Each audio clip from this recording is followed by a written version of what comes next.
Good morning and welcome to the October 25th meeting of the Town of Bethlehem Industrial Development Agency. It is 8:02 a.m. We're here in Town Hall on Delaware Avenue in Bethlehem. Our first order of business is a call to order and a quorum approval, so we'll go around the table for all members and guests. I'm Victoria Storrs, Chair of the agency. Chris Welch, member. Victor Franco, member. David Cadera, board member. Al Michaels, CFO. John Taylor, Senior Economic Developer. Zoe Dan's our guest. I'm David Van Lubin, I'm the town supervisor. Georgette Steffens, Altamari member. Kate Hedgeman, Agency Counsel and Executive Director. Dick Cotwell, member. Right, thank you all. I note that we have a quorum this morning, so we're opening the official meeting with the quorum at 8:03 a.m. Our next order of business is the approval of minutes from the September 27th, 2023 board meeting. These were circulated very quickly after the meeting and have been posted. Nevertheless, I want to ask members if you have any questions or updates or adjustments to the minutes. Hearing none, do we have a motion to approve the minutes? So moved. Thank you, Victor. A second? Thank you, Chris. All in favor of approving the September 27th minutes? Aye. Any abstaining or opposed? Okay, thank you. The minutes of September 27th are approved. Our next order of business is the financial report. There are three of us who will be addressing this. Myself because of the budget, Dick Cotlow, our treasurer, and Al Michaels, our CFO. So I think we're going to start with Al and the review and approval of the September 2023 financial statements. As I say this, I also want to note that Ted Barbieri, our seventh member, has arrived. So not only do we have a quorum, we have all members present. Thank you so much, everyone. Excuse me, okay. Excuse me. You have your September 30th, 2023 financial statements. Excuse me. Statement of net assets, the cash accounts. The total of our cash accounts is $1,425,221.62. Other current assets, we have a receivable of $212,500, which will be collected at the end of this month, and prepaid expenses of $837.80. Giving us total other current assets of $213,337.80, and total current assets and total assets of $1,638,559.42. Liabilities or accrued expenses of $14,322.49. This, of course, is the prior month fee for executive director and the continuing rollover of the town fee each month. Our total liabilities are $14,322.49, giving us net assets of $1,624,236.93. We go to our income and expenses. Year-to-date income is $445,066.13. Our contractual expenses are $92,743.28, giving us net income of $352,322.85. We had an interest income of $21,545.81, and then for the year $373,868.66. Compare that actual to budget to see where the differences are. Obviously, our fee income is $196,357.38 over what was budgeted. That primarily is from the plug power fee that we're sharing with Albany County. Our PSEG energy reimbursement is also running higher than budget by about $34,857.76. On the expense side, we're under budget, $27,331.73 on contractual expenses, and we haven't spent anything towards the business and economic development line item. So that's a positive variance. So income-wise, we're after adding an interest income, we're about $354,192.68 ahead of where we thought we'd be. Any questions on the September financials?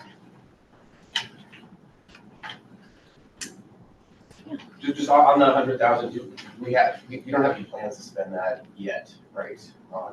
No, we do. We do. Yep. Yeah. Yeah, so I was gonna talk about this in my update, but, yeah, so that's the industrial site assessment that we talked about, and, Right, that fix. yes. Yeah, And, great. yeah, we still need to get the RFP, posted. Cool. Any questions? Well, that brings us to the proposed budget. The Well, I finance just wanna- committee met. Go ahead, Dick. Before we do that, I'd like to say a couple things. First of all, in the financial statement, we have an accrual of $212,000 receivable, which is the last billing for projects at Plug Power, unless they decide to do another project. So we will have that coming in. The billing went out, so it should be in really soon, right? Yeah, I think Yeah, I the was email. told that it was scheduled for October 31st. Okay, so we'll have that before, Trick or treat. maybe next week we'll have it. Yes, I'm already looking at, Okay, so that puts us in a cash position, uninvested cash of about $460,000. As Victoria will go through in detail, our budget revenues for next year are approximately $300,000.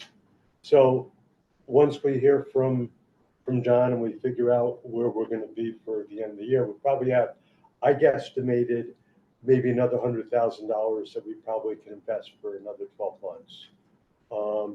Which currently we have a little over $1.1 million, almost $1.2 million invested in CDs. So we'll probably have another $100,000 that we'll be able to put into another insured account, or else we'll figure out what M&T is paying and park it there. So that's where we are cash-wise. We're pretty good, really good position. And before Victoria presents the budget, just like we had a finance committee meeting on September 29th where we went through the budget.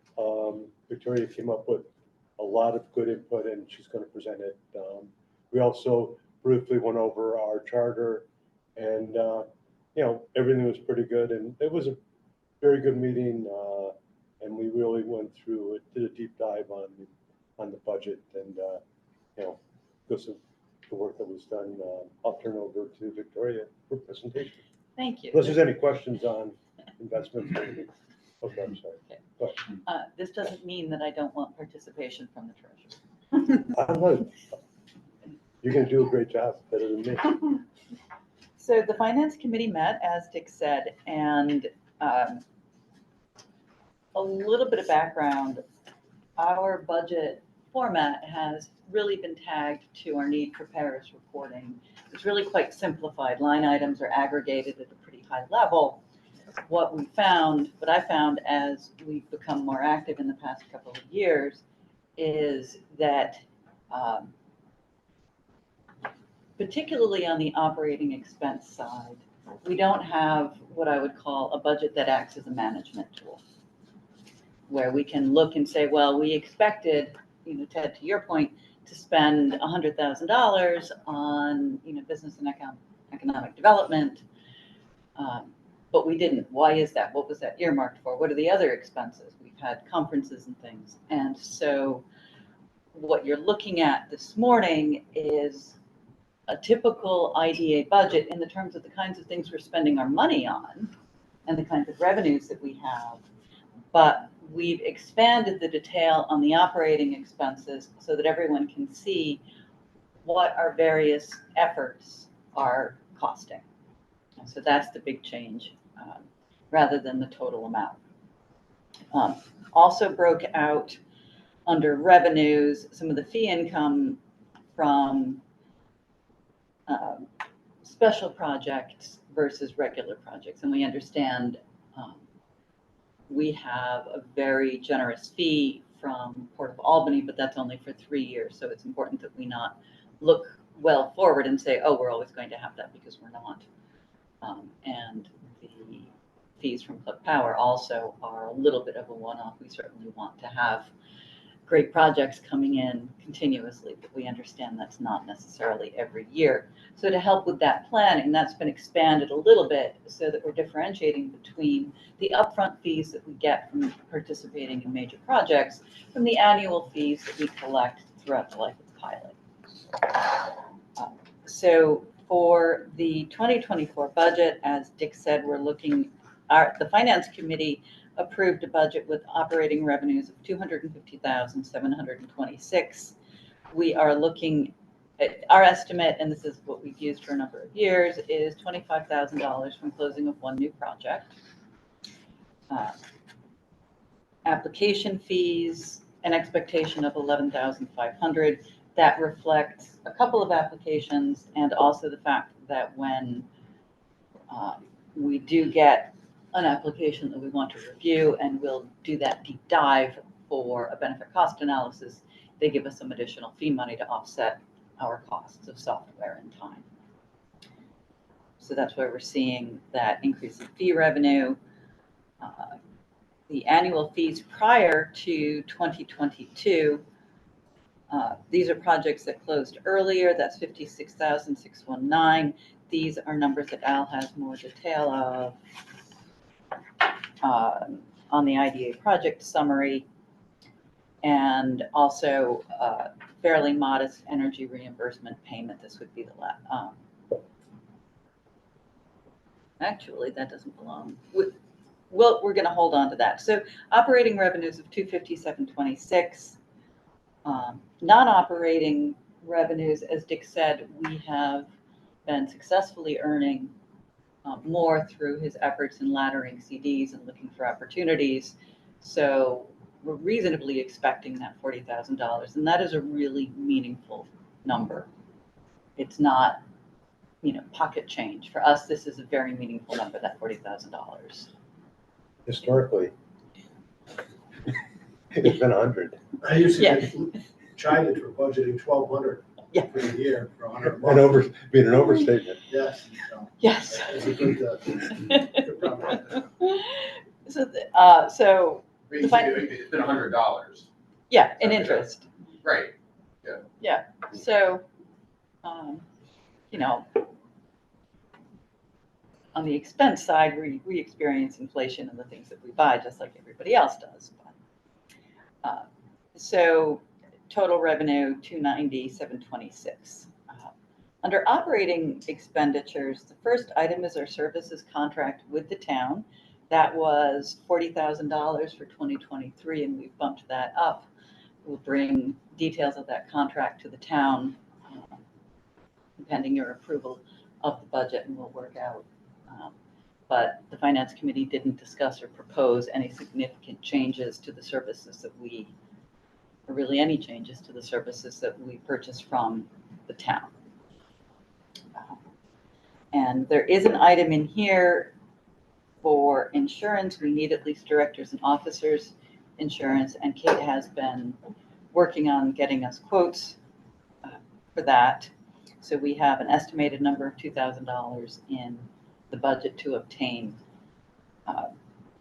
liability. And one of the reasons, well, most IDAs carry some insurance. We're not covered by the town. And an insurance policy would help in situations like we've had where we're sued and we have to pay counsel to defend us because we've been named in a lawsuit. Insurance will cover at least some of those expenses, and it's a good investment, as we've discussed. Well, we currently are covered by the town, but there's a reason to be looking at, usually IDAs carry separate policies. And in light of litigation that's been going on and the way that rolled out, we thought it was a good idea to take a look at pricing for our own, and that would have defense costs within that. Yeah, but it wouldn't be first dollar, would it? We'd have a retention, we'd have a. Well, it depends on what the quote comes. Yeah, okay. Yeah. I mean, I've got the two quotes. I asked, it's the same broker as the town. I've asked him to come to our meeting in November, so you can talk to him and take a look at what their offering is, and we'll take it from there. Okay. But we are covered. Nobody worry about that. I misspoke. Thank you, Karen. Yeah, that's okay.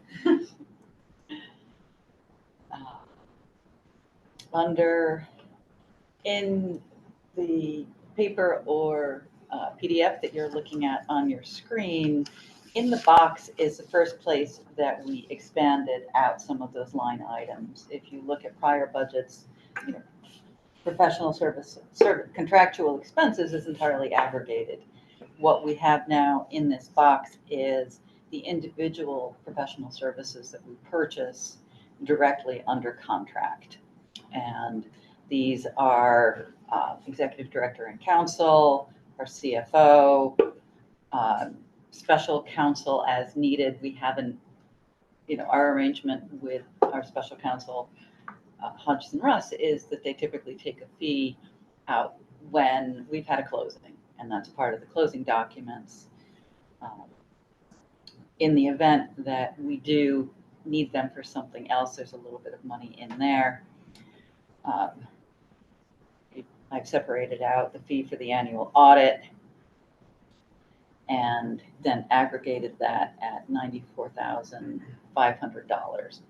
And based on the fact that Kate has not received any kind of increase in her payment since she began as executive director in January of 2022, the finance committee agreed to move that from $50,000 to $70,000.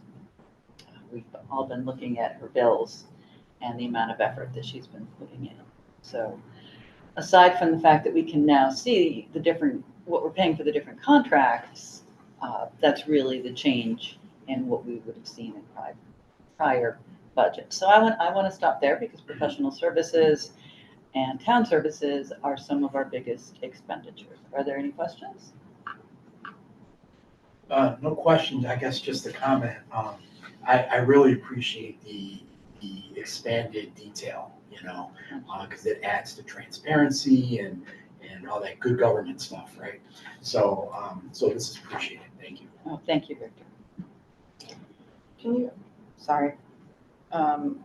So it looks like we're gonna be at 122 roughly at the end of the year, but we only think next year will be 94.5. Is there a reason why we anticipate it being less? Or am I reading this I wrong? can't hear you. Oh, sorry. I was asking, it looked like our contracted and services fees were 122 Mhm. and we're only budgeting 94. I know you said you pulled some out, but Yep. can you just go Yeah. through the difference? That's a great question. We are not including our services agreement with the town Oh, in you pulled professional that out. services Okay. fees. That's I see what also you're a saying. contract, but Okay. it's a different animal. I also think that we spent more money because of the website. Didn't we spend more money last year because of the website? I don't really think so. Not anything. It's Oh, I thought that negligible. was in professional services of it. No. John did it. Yeah. no, I did that In-house. In-house, so we just pay for the hosting of the website. Okay. Right.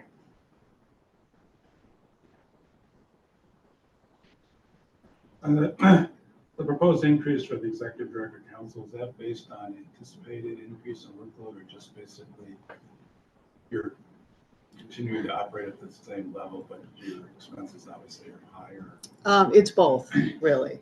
I think there's a couple of, and we'll discuss one of them coming up, some other projects that are coming up. And there's been discussion, and I guess I'm not really the best person to be explaining this, but generally speaking, like I'll give an example. If a project comes to the IDA and we begin work on it, me in particular, some of that could be the legal side, not the executive director side, and it doesn't close, right? So there's no closing at which it would pay our attorney's fees. That's why we decided to charge those go hard fees with the projects to really cover me and my time and everyone else's. So with the increase in projects and potential that some may not close, the IDA has to actually pay their executive director and counsel versus at the closing that's paid by the applicant, right? So that's part of it. There are increased duties and of course an increase in about most of my retainers have gone up $20 per hour for next year. With your other items? Yeah, The other clients? yeah. Has this Did we, in our original contract, was there a cap on the number of hours that you would? And are we expecting that to increase? Is that? Yes. Yeah. Well, we have to do a lot of policy work too. I think that that's what Victoria had in mind, and board training and a couple, I'll let, you know, you can, There are a couple of things. One is that last year, although we didn't take the opportunity to review the hours and the efforts and see if the contract for Kate matched up with what she was actually doing. And so, you know, we could have moved it from 50 to 60 last year, and we chose to be conservative because there was more uncertainty. So we're in a position, and this always happens, you see it with tuition budgets, you keep it flat and then suddenly the jump seems high. But what I've been doing is, you know, every month I look at Kate's bill and she gives us the line item, and I measure that up against what I know she did and the things that we've been talking about that the IDA needs, like the review of policies and like the training, that keep getting pushed off. And those aren't going to fit under the $50,000 cap.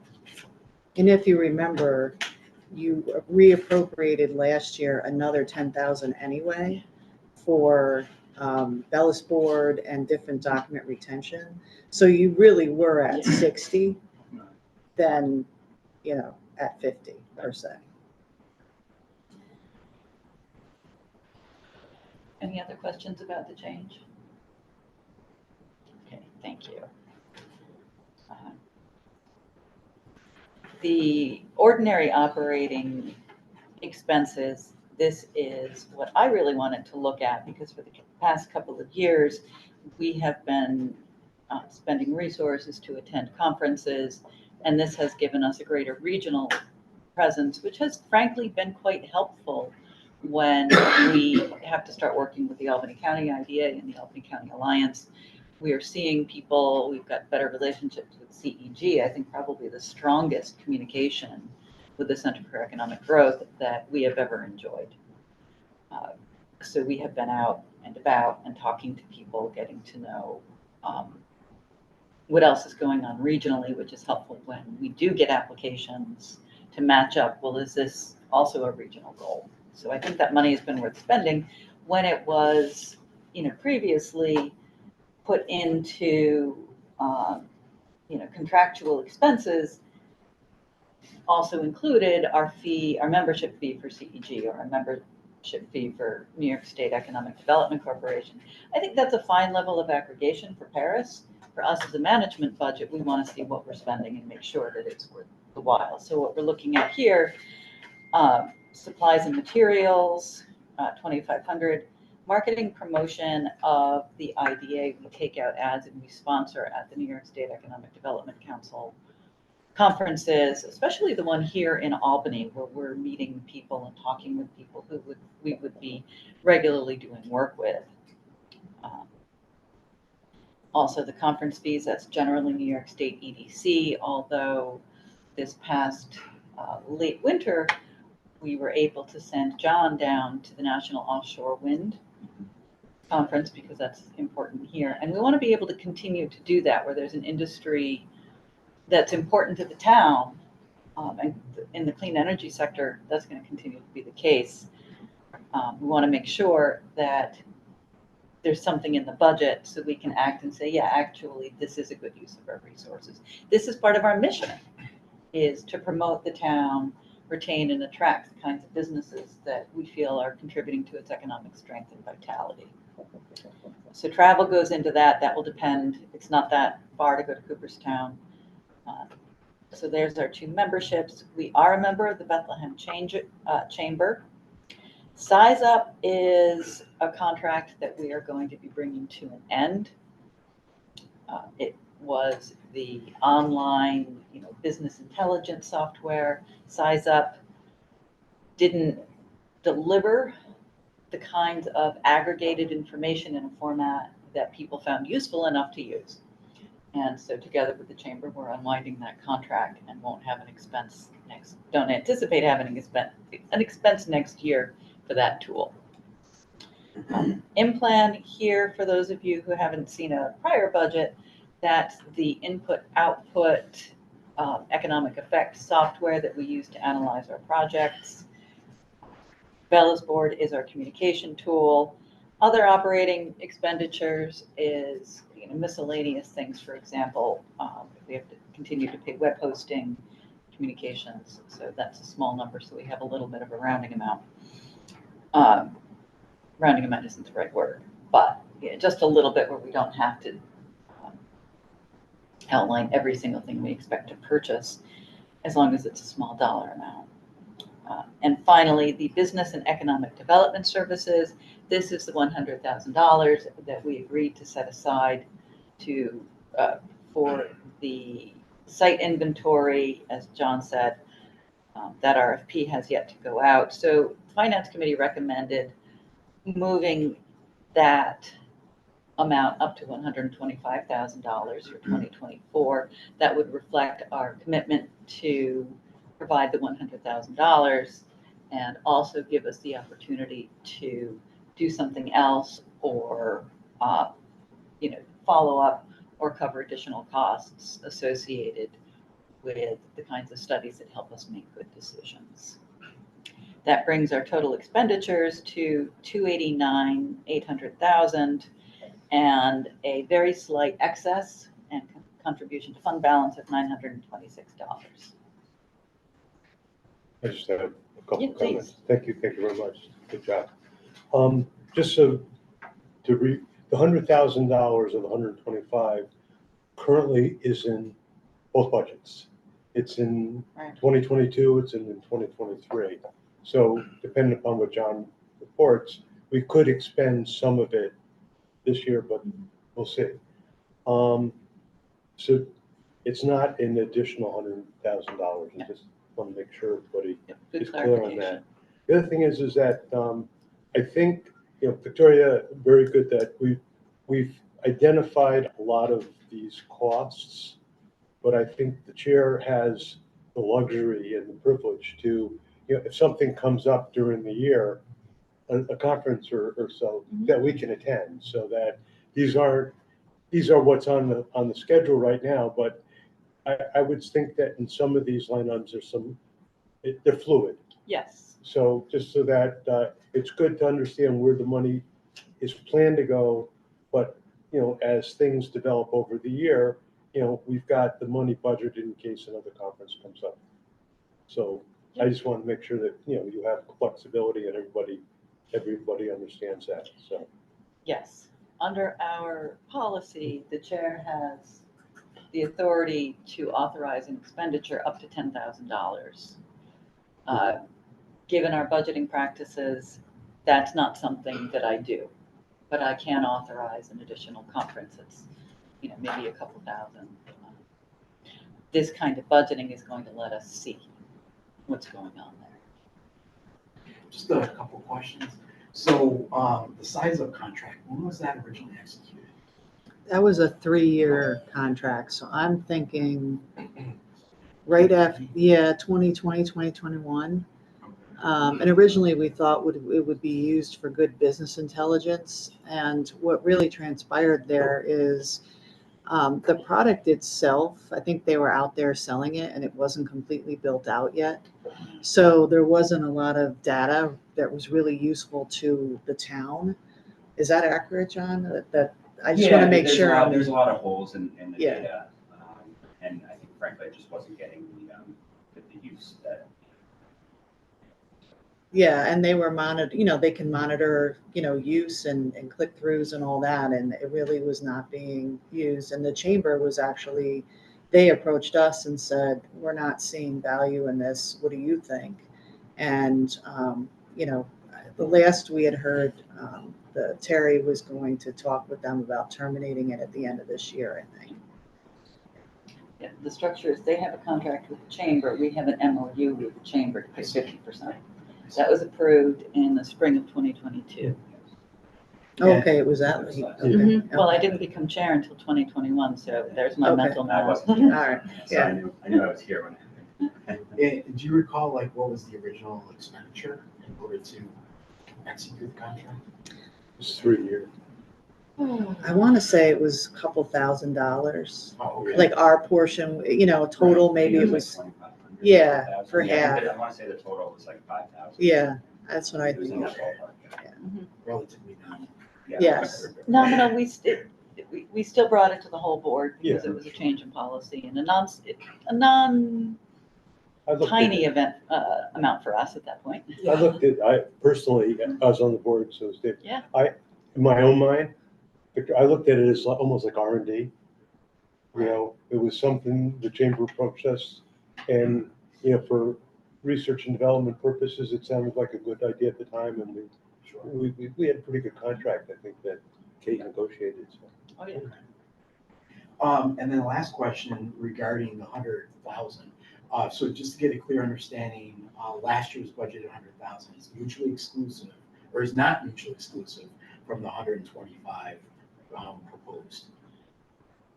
It's a carryover. Okay. If, it's partly a carryover.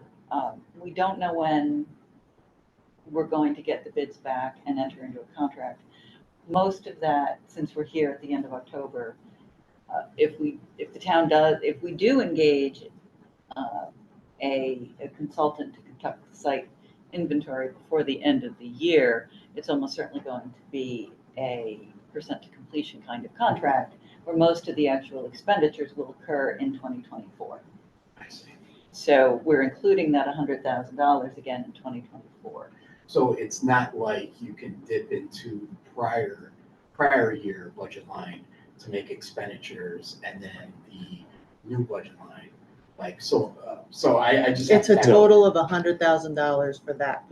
Purpose. We're not governmental accounting. Right.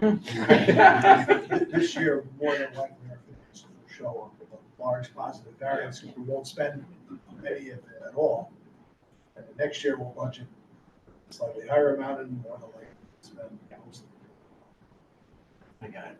Yeah, I only asked that question because in my world, we kind of layer years. We know. So I just want to make sure I'm clear. But you always run deficit. Yeah. What an Yeah. excellent point. All right, thank you. Appreciate it. I can't even imagine what criticism we would be subject to if we layered like that. Are we paying it for that in full, or is it a cost share with town? What is for that project? No, we would be doing it. Yeah, And so there's a possibility that the pricing could be higher than $100,000? well, yes, I mean, we need to get the bid, we need to get the bids to see where that's at and got them out there. It's in that ballpark, but it was more than. We'd have to approve it. Yeah, absolutely.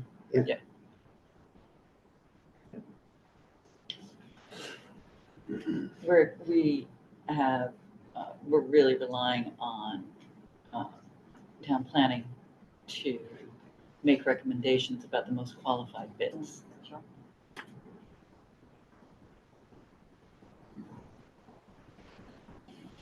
Okay. Any other questions, comments, discussion?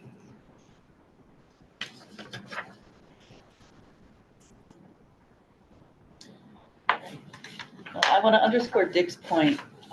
Thus far, conferences have been me and John and Kate. There are training sessions that IDA members can attend. I went down to Hyde Park in April. That's the easiest one to get to because it's very nearly a day trip. They'll do one in central New York in the fall, which they are doing. And so we always encourage members to take advantage of these kind of opportunities. When the New York State EDC conference rolls around, that's local in March, would certainly be open to any member saying, you know what, I really want to get a little bit deeper into this and understand it a little bit more. And that would be within the budget. That would be we can do this because things are growing and changing in the region. Become part of it.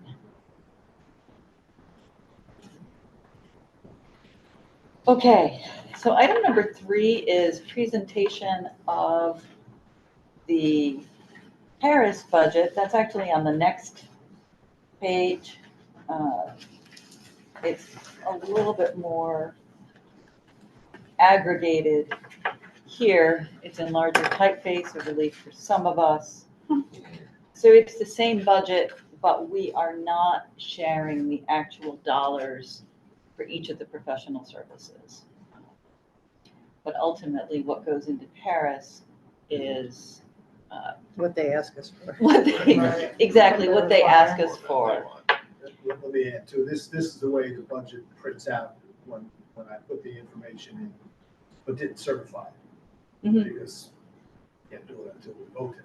Right. Once that we decide on the budget and once the numbers change, these will be, when I go in and certify it, then I can print out a thing, and it'll be a little tighter, a little cleaner.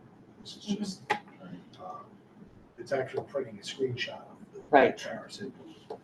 Yeah, so we're looking at the larger page, Bethlehem IDA 2024 budget worksheet. This was the slightly aggregated Excel printout, what we just talked about. The next sheet is Al's project summary and fees, which we can discuss if you like. But the Paris paper begins exactly where Al said. It's the screenshot.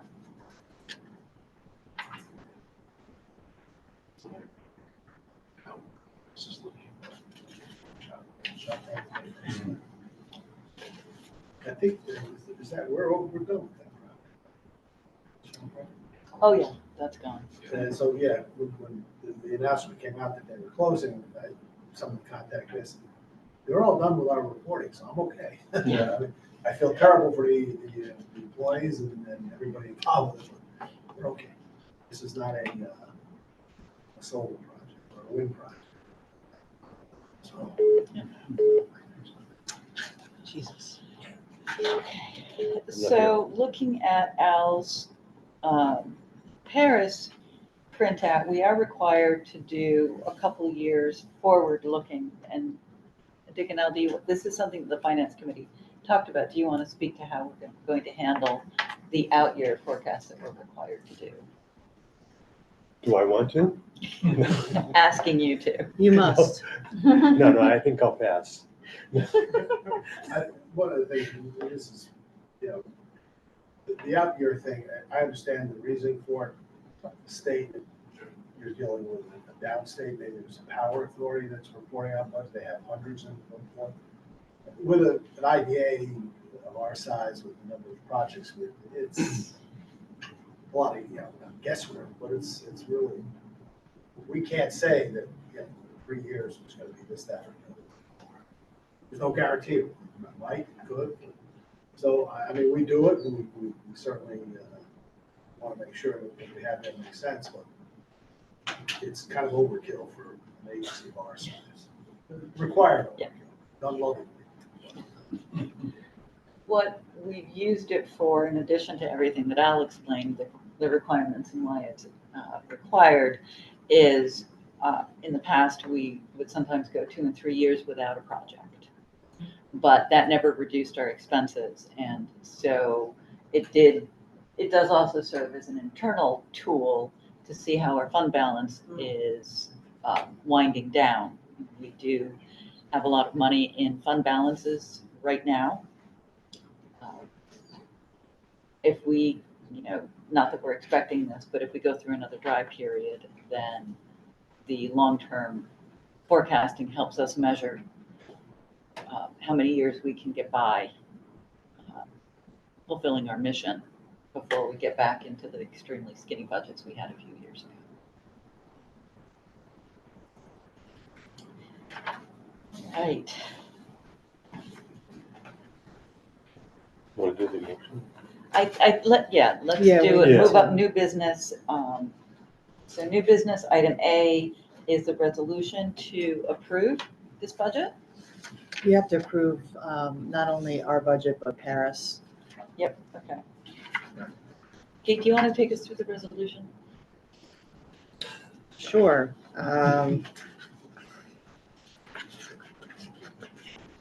Basically, I really just need a motion to approve the agency budget as presented today. And then we'll do Paris separate. Thank you, Ted. Thank you, Chris. All in favor of approving the 2024 budget? Aye. Any abstaining or opposed? Thank you. the resolution passes to approve the 2022 budget as presented in the agenda this morning. And then we just need a motion to approve the budget to submit to Paris. Thank you, Ted. Second. Thank you, Dave. All in favor of Aye. Aye. any abstaining or opposed? Yeah. What I'll go back to my office, double check my input, what I was due, and then Yeah, no, certify it. I'm just thinking So that now same we're- thing. We're under the Okay. October 31st deadline, and I'll print off Terrific. and send it out so that we have it. Great. Okay, excellent. So, thank you for that. Looking forward to seeing as the expenditures coming through, using this as a management budget so we can all have a clearer picture of where we are versus where we expect it to be on a monthly basis. So I will turn it over back up to item 4, updates from John. We'll keep this pretty quick because I think we're going to talk about projects in the next couple bullets here. But on the industrial site assessment, that is kind of the focus now. Want to get that posted by the latest the week after next. So right now, I basically need to get out. We've got kind of our distribution list of different groups where we want to get that posted. We have the updated language next week for reviewing that. And so I need to get that onto, their mailing list going out, to different newsletters, get it posted certainly on the town's website, on other websites. So I think, we'd have that open for about a month. So we'd be looking at really early December, that we'd be getting bids back. So that's, in terms of, expenditures or contracts, we'll have to see, right? I think in a perfect world, we'd get those bids in, schedule some interviews and be able to present findings to you at the December board meeting, and to make some decisions at that point. In terms of actual outlays, this year, we'll have to kind of see where that lands. But those are kind of the next steps for the assessment.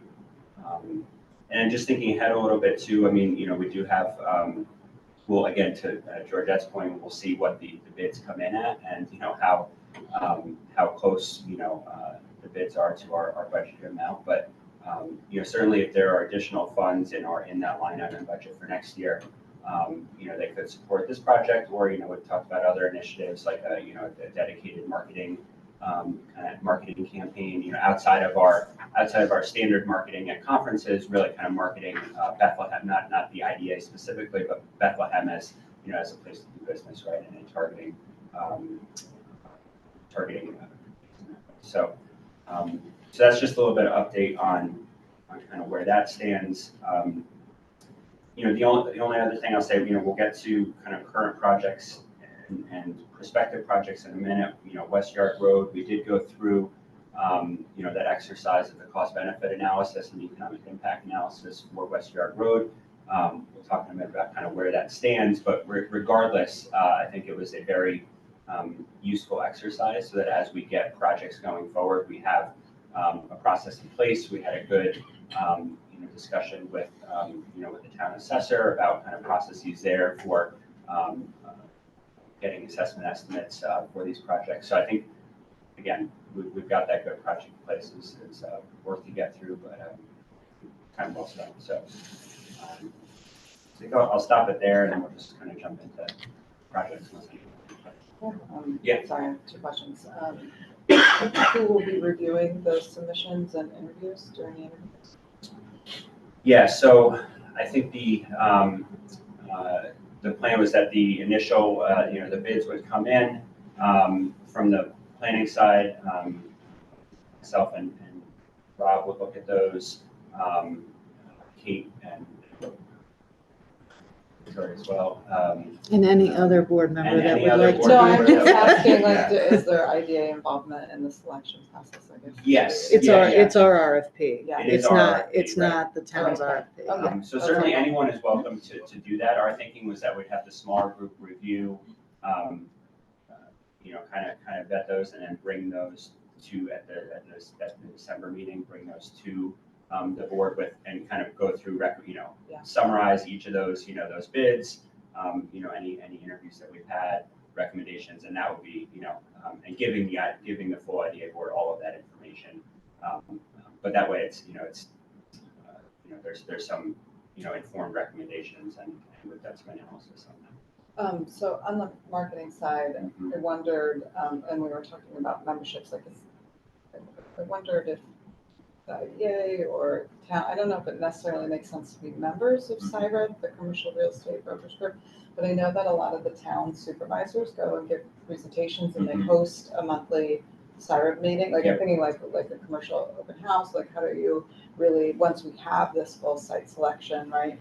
The site inventory, I know that at different times throughout the year, different town supervisors or mayors give presentations at that monthly, and usually a local commercial real estate broker, if you had a building that you were trying, or a site you were trying to show, they host it, and then, maybe David could come in and talk about some of the stuff that the IDA has, and, just a thought. Yeah. You're Connie gonna does it wind up occasionally. on the marketing committee Yeah. that John and I were talking about for Yeah. next year, We've Yeah.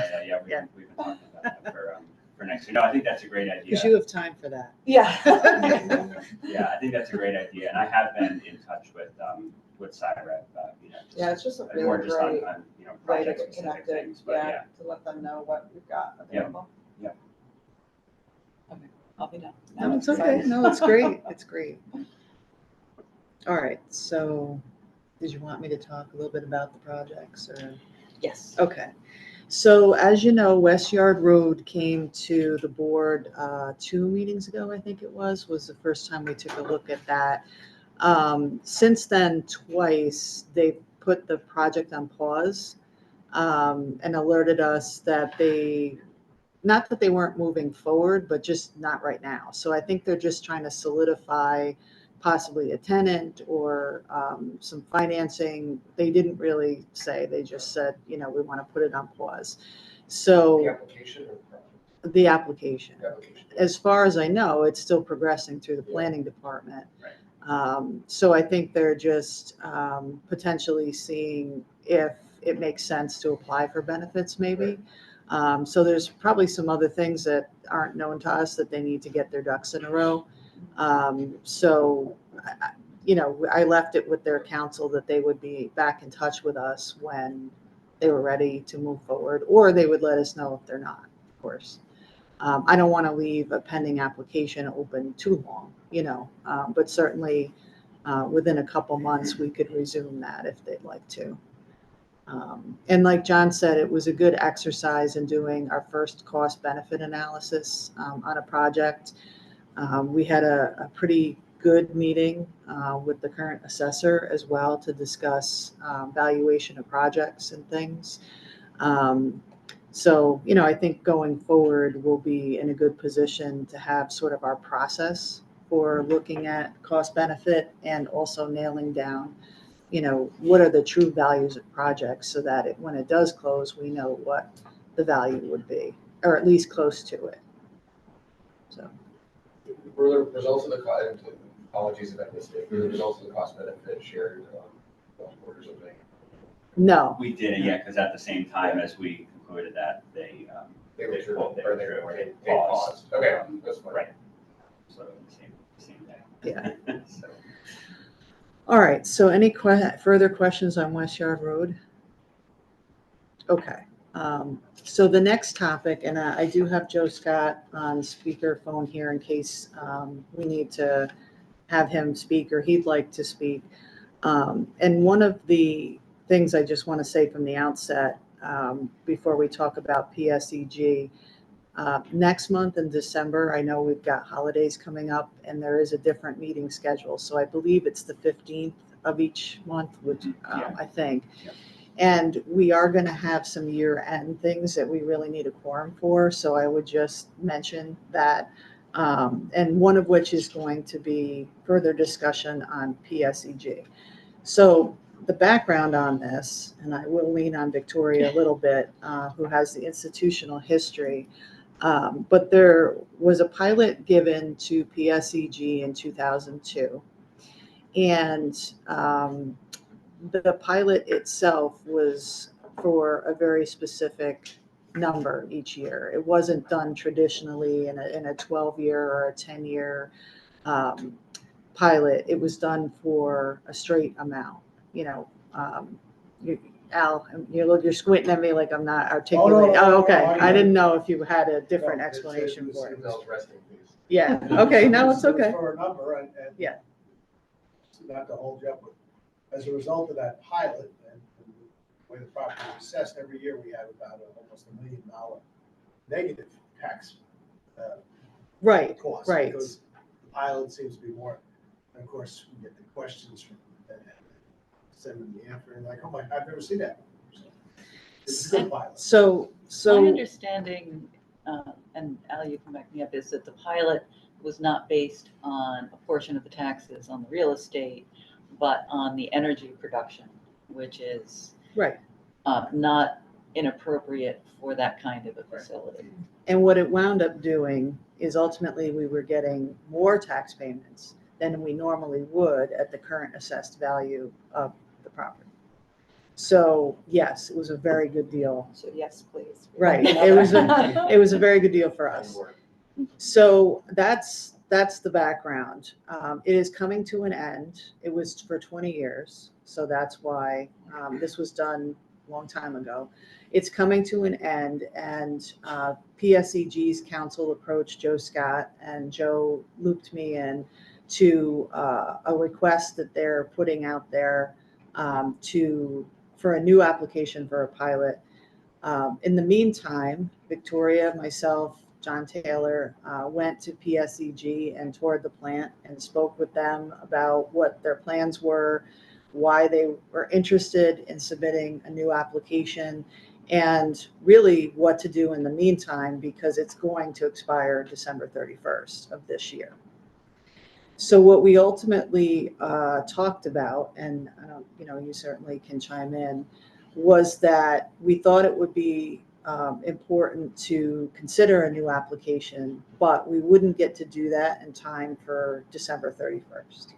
So the current request, and we've asked PSEG to put this in a letter to us in writing, is to do a 1-year extension. And when I say 1 year, meaning real property taxes run, January to December, but then you would have new school taxes coming due as well. So the school tax year would really be 24, 25. So, a 12-month window, extending the current pilot, current payments, everything would stay the same. And then we would have some terms and conditions to that extension, meaning we would need to get a new application from them within a certain period of time that would give you all time to review it, to approve it, or to negotiate, whatever it is that you'd like to do. So I'll pause there. I don't know if either one or John, you have comments on the meeting itself and what your thought process, Yeah, no, I mean, I think you outlined it well. I think given the timing with this, I think the extension certainly is a reasonable, request, and that gives that gives the board the space to fully review the kind of a long-term application and decide how it wants to proceed with that. Does this include the energy reimbursement? yes, everything would stay the same. Kate, do you want to mention what they are hoping to do? Sure. Yep. The reason for this is they'd like to make capital improvements to the plant. And I believe the number they shared over 5 years could be up to 85 million. And it's necessary in order to do that, so that they can continue to operate and have the machinery that they need to do that. What else could we say? We did during the meeting talk to them about the extent that they're using local contractors and, talked about how we want to be understanding the economic effects of the plan. And everything that we heard at that time about investments having a positive impact here was very good news to hear. We would ask for details as part of an application process. The project currently maintains about 35 jobs with an annual payroll, including benefits of $8.4 million in connection with operation of the facility, and another $2.5 million annually to local contractors and locally sourced materials for routine maintenance. And they also contribute approximately $30,000 and 40 to 50 staff hours annually to local community groups, which I thought was interesting as well. I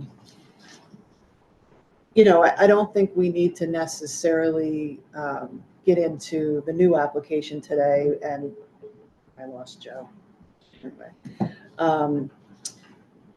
today, because that will come to you when they're ready to put that in. But I think for purposes of today's discussion, in general, would we entertain this extension? And if so, is there any terms or conditions that you would like to see that might be part of that? Did you want to have them come in and talk with you? This is the initial phase. But what I will say is this has to get on for next month, which is really 2-3 weeks. It's shorter. And then ultimately would have to be approved no later than December. And it would just be the extension. On the legal side, Joe and I discussed having terms and conditions where they would have to submit a new application within X amount of time. So we don't get to the end of this and, we're punting again, right? And I think we did have a chance to talk to our assessor because, there was a question, from the town, is this going to come off or is this going to stay on? Because it is revenue, quite a bit of revenue. So I think the general sense was that a year extension would be great. The revenue would remain the same and we could all take our time in figuring out what the next pilot may look like, if you were so inclined to approve it. So I was looking to introduce the project today and to look for some feedback from all of you of how you would like to see this rolled out. I think it's great, thank you. But I think their math is wrong. Because if you look at 8.5 million divided by 35, it's like $250,000 a person. I think I'll go work there. Well, that probably includes disability, payroll, taxes. That's still a lot of money. Yeah. Dick, I'm glad that you mentioned that because you can do that math. I've analyzed, that sounded weird. I have, as an economic development analyst, looked at annual wages for a variety of sectors, and utilities are always among the highest paid wages, well above even advanced manufacturing. So if you have, and I see this in every community I've ever looked at, and I've looked at them throughout the country, it's definitely not unusual to see that. And having taken the tour, I certainly wouldn't want an untrained person in that plant. I'm not saying that. I'm just saying that that's a little bit. Well, I'm sure there's a way to verify. Yeah, I don't care. Yeah. How many jobs they What? report on Paris? I thought it was more than 40 to 50. I will say, in dealing with them over the last 11, 12 years, they're outstanding. Anytime you need anything, you reach out to them, it's there. I'm not. Year-end data, it's right there, the quarterly payments. They're just a very good project. And I used the title PSEG Power New York Inc., which was who the first pilot was with. But I just wanted to note that It's now Generation Bridge 2 LLC, which is a wholly owned subsidiary of ArcLight Energy Partners Fund. So a private equity firm had purchased PSEG. So I just wanted to make sure you were all aware that there was, a change in ownership there.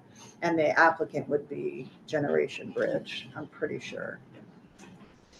So we have proposed a 1-year extension at current revenue fee levels, which produce higher payment thus than they would be paying in taxes. So my question is, what has their reaction been to your? It was them that proposed Oh, it. they proposed that. Yeah. Can we do 5 years? Not so fast, Ed.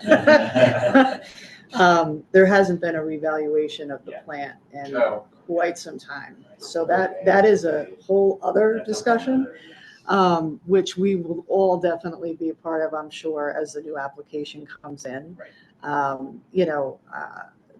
There might be a need to have a new appraisal. Is a year enough time?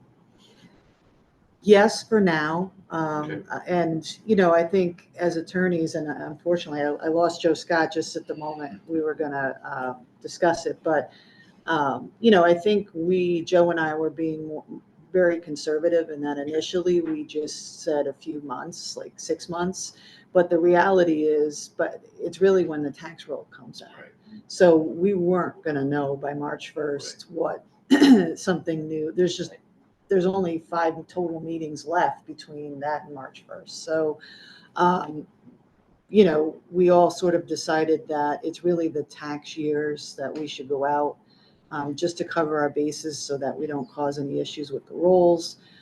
Plus, we'll need to discuss all of this with the town and the assessor's office as well. So what I would like to see, though, and which Joe and I am sure will insist on, is, maybe that application must be made by February or January, you know what I mean, as part of the terms of the extension. And, quite frankly, I know you haven't asked the question yet, but if for some reason, they didn't move forward with a new application or we couldn't, you'd have the option A, to go back on the tax roll, which we'd get something, but not probably as good as what they're going to suggest. Or, we could approve a new application. My guess is that the application's probably going to look very similar to what you're seeing right now, because that's really what they, I think if they could walk in and say, let's just keep it the same for another 20 years, I think that's what they want to do. But we have a process. We need to have them make a new application. This was 20 years ago. We need to really look at it. But it is a tight time frame. So if you're inclined, and it seems you are, to look at an extension, then I would try to tee that up for the next 2 meetings. When Joe and I discussed the need for a public hearing, because that really could drag it out, there's no real new money in this. So it wouldn't require one, which is almost in our favor because of the short time frame. You would think, I think what triggered this is normally by law, you have to give the taxing jurisdictions the 2-year notice, I think it is.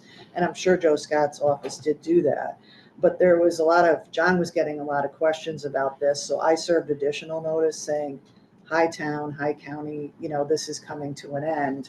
And I think that's where PSEG and Generation Bridge went, oh yeah, it is. And so they really only got on this last month. That's why the short time frame and all of that. So I don't know if anyone has any other thoughts or questions. Here's my question. It sounds like it's going to be back up. You're talking about a 1-year extension, which covers only the January tax payment and the September school tax payment for 24. Technically, yes. Yeah, but the school tax, the tax Covers year, as you the- know, right, lapses exactly. into 25. Would it make sense to have the extension cover the 25 January tax liability. Since if it's gonna take at least a year to sort all this out. Yeah, We it's, don't want to be at this time next year worrying about what's gonna happen. it's in early likely it 25. would, as long as they agree that the application, the new application has to come in sooner than. Oh, yeah, and we can always, Yes. something, the new application overrides existing application and all that. Yes. But whether the agreement should really cover the 3 tax periods. Yeah, it would make sense that it would, yes. But we do want a mechanism to keep their feet to the fire. Oh, absolutely. And the tough part with this is, you know, and if it was my leverage, I would use it. We're paying you more than we normally would, right? So, you know, the threat of going back on the tax roll to them is no, Right. you know? So I think all we really want to do is, you know, come to a fair conclusion, you know, a good deal for the town, but also that, you know, is acceptable to the applicant. So. I would just suggest that if we have a 1-year agreement, that the agreement lasts until like January 31 of 2025. Right, As opposed to December 31. You know, the motivation, the $85 million new project, what's the motivation? Is there a sales tax motivation? No, I don't, I just think that if I had to guess, you're going to be making significant improvements to the plant, which would also raise the value of the property. And they're looking for, you know, something to offset what the end value of the property would be after all the improvements. That's my guess. The other piece that we discussed, and it was great to have Georgette there, was really this, and they talked about it yesterday, the governor and her, you know, by 2030, 2040, clean energy. We all talked about that, and that's going to be nearly impossible to meet. So they're sort of bullish on, you know, continuing the plant and being able to provide that energy for the foreseeable future, or else they really wouldn't make that kind of investment in that plant if they didn't think that that was just never going to happen. There's still a long runway. I mean, I think it's, you know, the state's goal is 70% renewable energy by 2030 and then 100% by 2040, right? So, and I would say even if, you know, we've seen delays in lots of different projects around renewable energy, even if, you know, the 2030 goal is hit, right? I mean, that's still 30%, you know, coming from non-renewable sources. And I would expect a newer facility like PSEG versus other, you know, facilities that would be the first to kind of, you know, roll off. I would expect that this facility would be one of the last ones standing through, even if, you know, we get to 2040 and we do hit that 100%, that's still 17 years out from now, so. Right. I mean, we talked about a length of a potential pilot Right. based upon those benchmarks, right? You know, if you're really going to have to meet those requirements, you know, we're probably talking 10 years or within our 12-year parameters. But again, all of that, you know, can be negotiated by all of you. And, you know, there's a process for that. But we do have to get this extension, you know, if you're going to entertain the extension, I got to get it on for next month and December. So we don't necessarily need a formal vote, but I think, you know, I just wanted to get a consensus of, and when they do submit their final letter request, I'll share that, of course, because there's really not an application for this, right? Anything else? You were very thorough, and John, I appreciate your talking about how this fits within the state's energy plans and some of the delays. So, you know, I was grateful to be there for the meeting, and am very pleased that there seems to be, as of this morning, interest in hearing more and going through the review process that Kate is offering.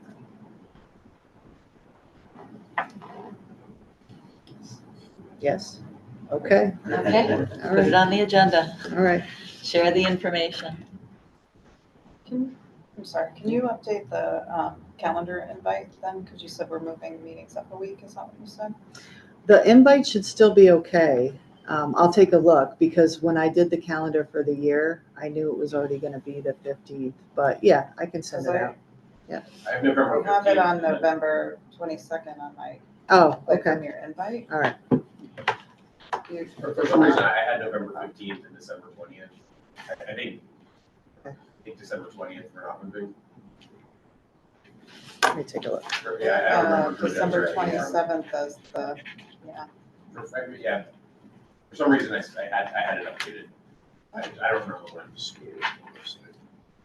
Yeah, so be 15th and we can do the 20th. I can leave it there. Or we could do the 13th or the 15th. It depends on what you'd like to do. Will it give you enough time? Yeah, I mean, the 20th is probably Probably the smarter. safest, yeah. Yeah, That's what's. I just need 4 of you to show up, that's all. I'll be here. You can draw straws. That's it. Those with seniority may get the pass. Oh, good. Why, thank you, Kate. Dave and I agree. I go. Want to go out for coffee Yeah, instead? exactly. All right, so December 20th and November 15th, because November's tough. You can't do it the day before Thanksgiving. Would it make sense to go to the 29th? Would you For- need extra time for getting all? Yeah, For that. yeah, I would do it before. I mean, at the very least, we'll probably have at least the terms laid out and possibly documents to take a first look at it. But I have to circle with Joe Scott on that. But, he and I discussed generally that if PSCG and even West Yard Road needed to close before the end of the year, we could handle that. So. All right. Thank you. Okay, so the last item on the agenda is committee assignments. And Kate, at one point, did you have a document? It's not here. It might There be- it is, might at be the very last end, page. the existing committee composition. And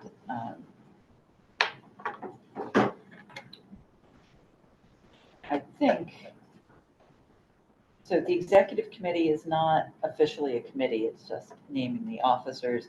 And Kate has put a note, some time ago, Dick stepped up to be secretary as well as treasurer when our members had declined and the town was working to get us new members. So where she says need a secretary, that is because Dick has been doing double work. And we'd like to have him focus on being a treasurer and not worry about having both of those roles. Not that you've complained, and I appreciate No, that. I'll do a detailed orientation on anybody. Basically what the need is one, when my office does the minutes, just to give the initial review of those and also to sign resolutions if we need it.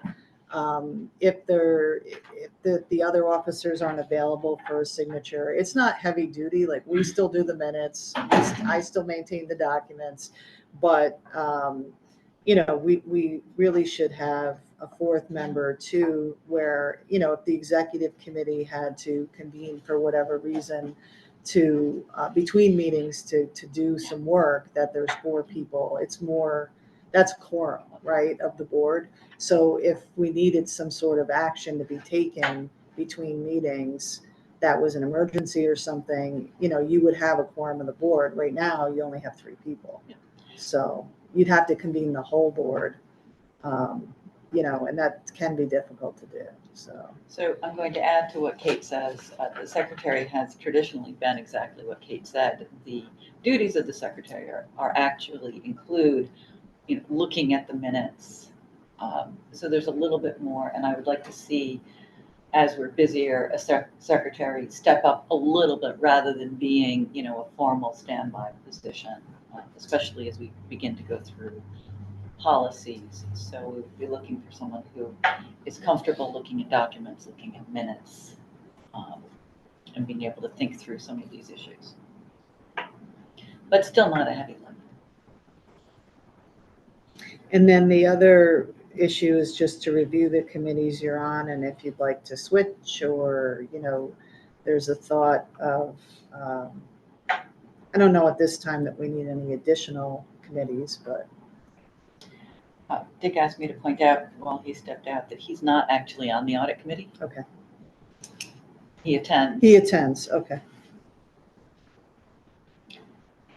As chair, I would be happy to come off audit if someone else would like to step in, because it's part of the management team of the organization. I would prefer not to be approving that.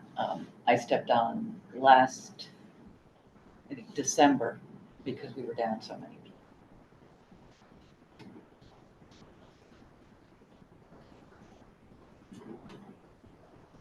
So the request is, So for the low-hanging fruit first, someone who is not on the audit committee, if you would please throw your hat in the ring. That's a limited time period, but it's critical and it's really important to be objective.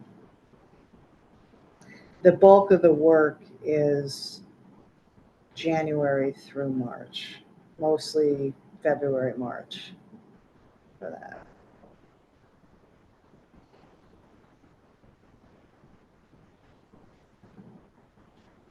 All right, no volunteers. Yep. And yes, you'll notice. Who's not here? Let's put them on. Yeah. Who's not here gets See, assigned.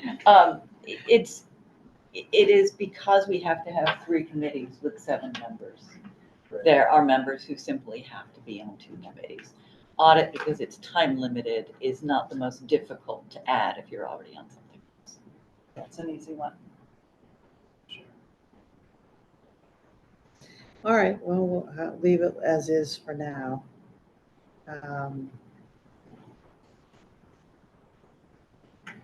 Looks like Ed was gonna say something. I was gonna volunteer for the secretary position.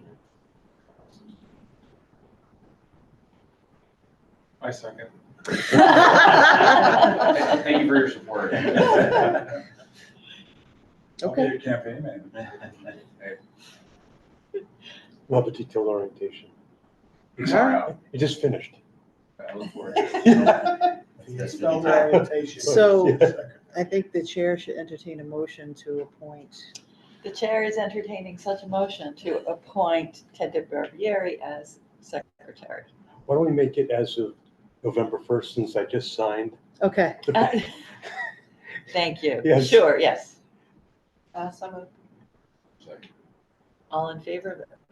Aye. Any abstaining or opposed? All right, the motion Thank you. passes. Welcome, Ted. This doesn't get you off finance. I'll identify it, sure. No problem. All right. At this point, since we're having the discussion, is there anyone who this morning would like to switch committees? Do you want to come back in the next couple of meetings with proposals?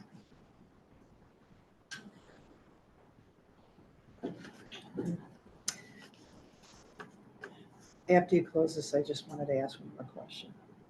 Okay, so let's close this order of business. There is no further discussion or volunteers for the committees. I'm really looking forward to a year with a full board, full committees, and full slate of officers. Thank you all for being here and for making these commitments. Are we ready to adjourn the meeting, or is there Just- something official? Just one more question. Would you like representatives from PSEG at our next meeting? I felt like they were really helpful in Yeah. describing what they do and, their commitment to the community. Yeah, I think Okay. it'd be great. Okay, that's it. That's it? Okay, well, I will entertain a motion to adjourn. Thank you, Chris. Second? Ed? Everyone seconded that motion, apparently. All in favor of adjourning? Thank you. This meeting is adjourned at 9:21 a.m. Our next meeting will be, Kate, November 15th. yep, and that will be 8 a.m. here at Town Hall, always open for visitors as well as webcast, as all of them.